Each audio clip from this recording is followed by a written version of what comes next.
Épisode 3. L'échec du maître.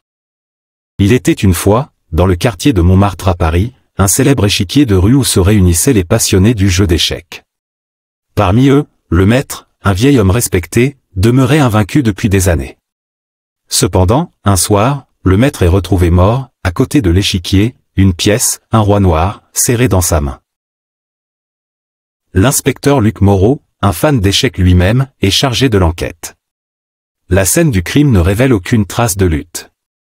Une crise cardiaque, peut-être? Mais la pièce d'échecs intriguait Moreau. Était-ce un message du tueur?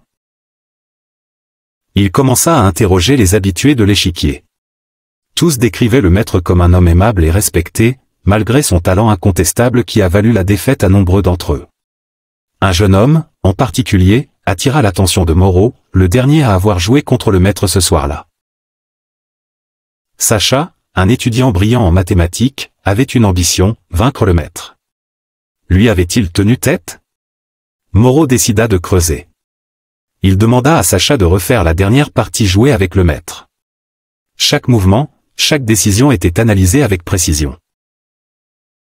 Moreau remarqua alors un schéma.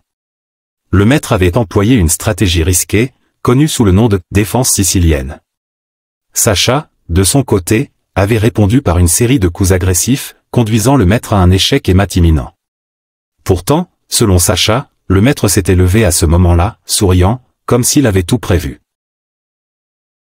Ce sourire resta dans l'esprit de Moreau. Un sourire de défi? De dédain? Ou peut-être, d'acceptation?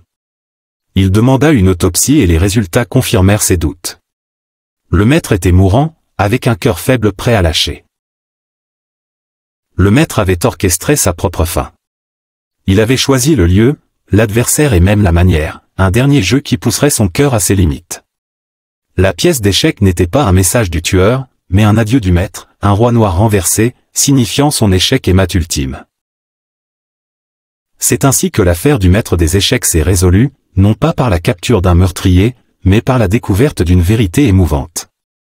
Moreau, avec un nouveau respect pour la passion du jeu, reprit la place du maître sur l'échiquier de Montmartre, perpétuant son héritage.